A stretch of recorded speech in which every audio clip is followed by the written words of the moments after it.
Question की तरफ। अगला क्वेश्चन क्या बोल रहा है, टू आइडेंटिकल डिस्क, दोनों का रेडियस सेम है, आइडेंटिकल मतलब each of radius r are connected by a cord as shown in the figure.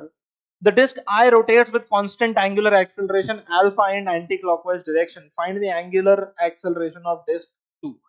अब ये जो पहला डिस्क है ये एंटी क्लॉकवाइज घूम रहा है ऐसा, ठीक है, कितना एंगुलर एक्सेलरेशन से, अल्फा से। तो पूछा है कि बताओ इसका एंगुलर एक्सेलरेशन कितना होगा। अब वो पता लगाने के लिए अपने को पहले तो प्योर रोलिंग का कॉन्सेप्ट यूज करना पड़ेगा। हम ये अज्यूम कर रहे हैं कि धागों और डिस्क के बीच में कहीं भी स्लिपिंग नहीं होगी।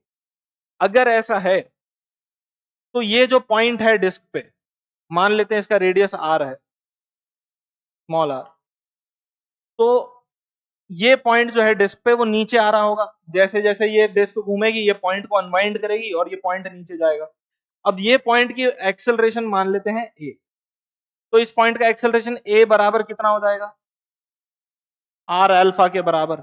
डिस्क 1 के लिए लिख रहा हूं मैं, ये ए बराबर कितना हो जाएगा, आर अल्फा। अब अगर ए आर अल्फा हो गया, ये पॉइंट आर अल्फा से नीचे जा रहा है, तो ये वाला पॉइंट जो है वो भी आर अल्फा से नीचे ही जाएगा, ठीक।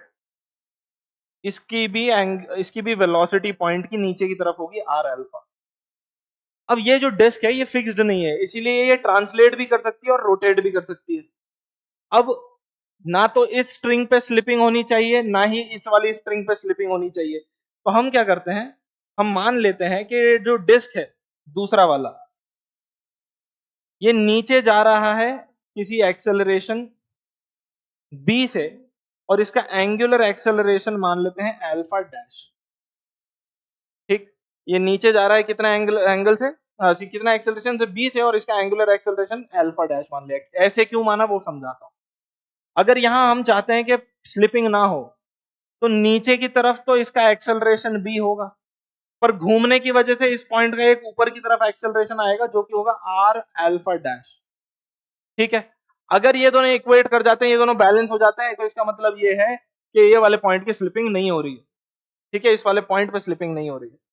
अब ये वाले पॉइंट पे अगर स्लिपिंग नहीं हो रही है तो b कितना हो जाएगा, आर अल्फा डैश। ये तो हो गई इक्वेशन 1। और इस पॉइंट पे बात करें तो इस पॉइंट को अगर ध्यान से देखो तो इस पे नीचे एक्सेलरेशन b होगा डिस्क के ट्रांसलेशन की वजह से, और एक एक्सेलरेशन नीचे की तरफ होगा आर अल्फा डैश, और वो होगा रोटेशन की वजह से। तो ये b plus r alpha dash किसके बराबर होना चाहिए, आर अल्फा के बराबर। b plus r alpha dash should be equal to r alpha, ठीक है। अब b की तो खुद की वैल्यू आर अल्फा डैश है, तो r alpha dash plus r alpha dash will be equal to r alpha. तो यहां से आएगा 2 r alpha dash will be equal to r alpha. और अगर हम r से r कैंसिल कर दें तो अल्फा डैश कितना आ जाएगा, अल्फा बाय 2। तो the correct answer is option